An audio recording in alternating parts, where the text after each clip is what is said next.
Well, are you ready to pay at least 50 to 100 rupees more for your telecom recharge the next time?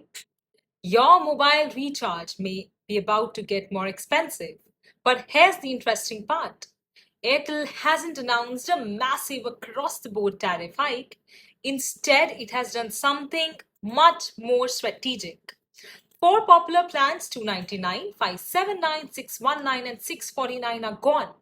And that could be the beginning of a much bigger pricing story.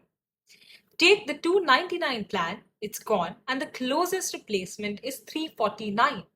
So Airtel isn't exactly standing outside your house saying, Sir, tariff hike. It's more like, that plan, sorry, discontinued, but we have this one.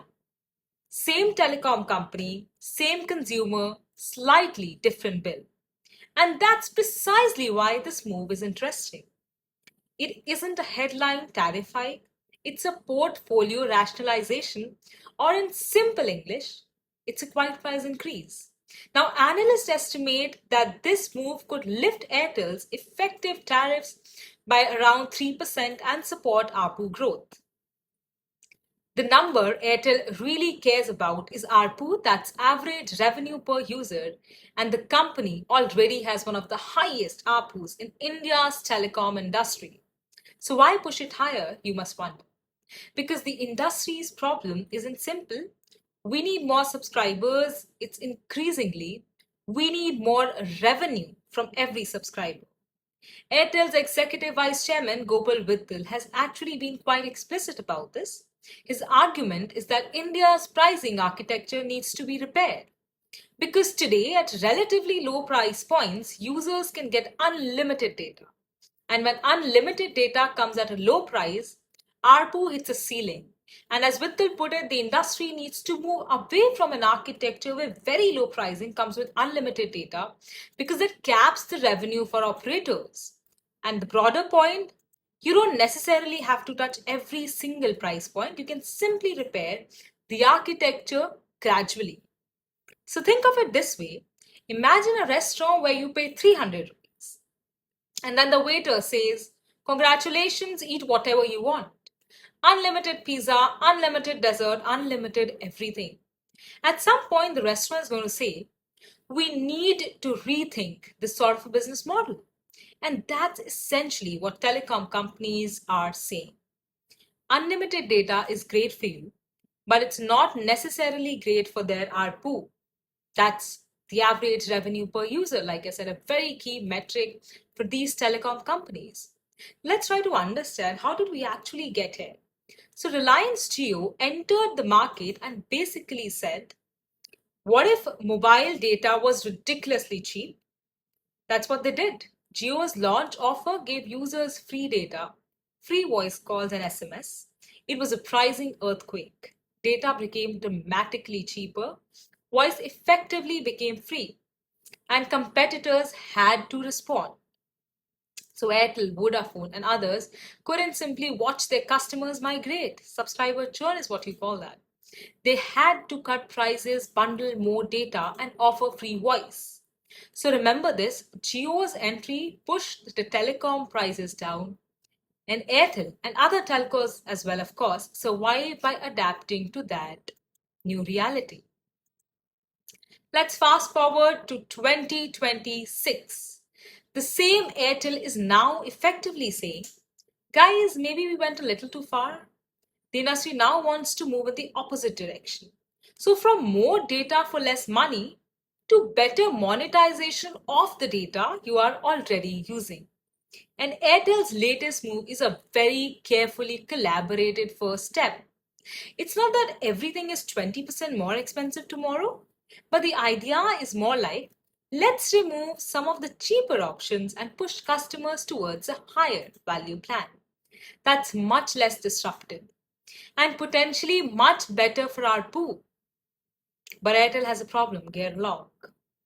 Airtel cannot do this alone. The fact is that no telco can do this alone. Currently, Airtel sits at a premium to competitors in several segments. If it raises prices aggressively while it keeps the tariffs unchanged, customers could simply say, Thank you, Airtel, I'll take my number elsewhere. Now that's subscriber churn. So Airtel needs the broader market to move with it. And that means Jio. Let's analyze the market today. India's telecom market has consolidated dramatically. Jio and Airtel dominate the mobile market while Vodafone Idea remains the third major player. And that third player matters. It's very important because competition is exactly what stops a pricing reset from becoming a free for all. And VI may now have a little more breathing room. So, as of March 31, 2026, India's telecom companies collectively had more than 1.4 lakh crore in outstanding AGR dues to the government. That's the Department of Telecommunications DOT. And here's where it gets interesting. Vodafone Idea has the largest outstanding amount, around 66,149 crore. Bharti Airtel, it was around 41,179 crore. Tata Group's companies were also carrying significant dues, and so was MTNL. So this isn't just a consumer story tariffs. It's a story about the financial health of the entire telecom industry. Now, as VI receives significant relief in its AGR repayment burden, it gave it a much breathing space. And that's positive for competition because a weaker third player means that every move has less power.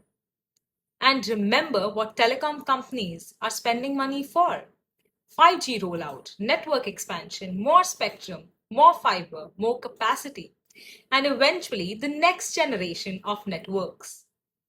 You can't build all of that infrastructure on an ARPU that remains permanently stuck at low levels. That's what the industry sees. And that's why Airtel wants to repair this particular pricing architecture. So here's the telecom irony. In 2016, Jio entered India and forced Airtel to make telecom cheaper. In 2026, Airtel is trying to convince the industry to make telecom more expensive. But it can't do it alone. It needs Jio to move. It needs VI to remain competitive. And that's the kind of cycle we keep on moving into.